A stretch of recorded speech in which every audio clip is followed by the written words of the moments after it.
para humaba yung buhay niya, di ba? Yeah. Pero, ganun pa man, buong pamilya namin, papasalamat kay Nanay Loli sa tulong, talaga naman yung pagmamahal at yung niya, yung suporta sa akin, hindi na sa akin, hindi sa buong pamilya. Yung pagmamalasakit, yung pag-aaruga, isang anak. Dahil ulila na rin ako, sa magulang, para siya yung tumitingin namin nanay, advisor, mag-nanay nga, no?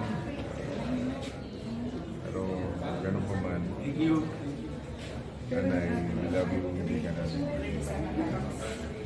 So anong plano, Sen, ngayon after nawala si Manay, syempre na matagal mong nakasama, paano ang magiging ng career mo? Sabi nga, move on tayo, another chapter sa buhay natin. Nandiyan naman si Gorgie Rula para maging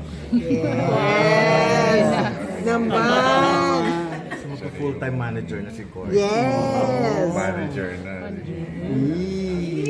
Anong mga balak mong balikan, Sen? Anong mga balak mong gawin after mong magpahinga?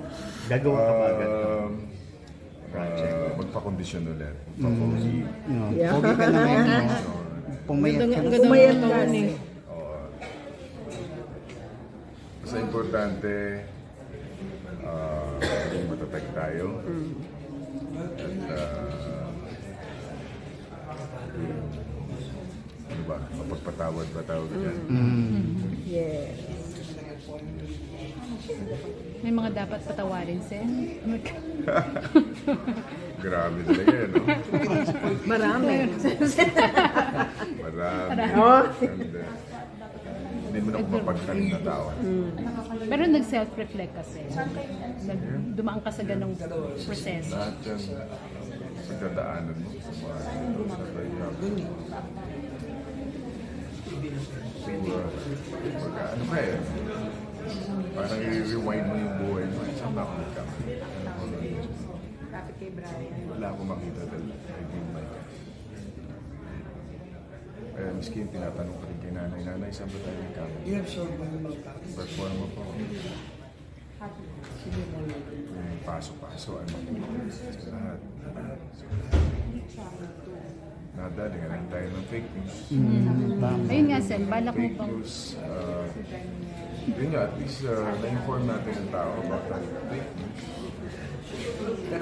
But kailangan talaga ma-address yung problema na yan. Dahil hindi lang problema ko yan na inabot ko, kundi problema ng sambayanan ng Pilipino.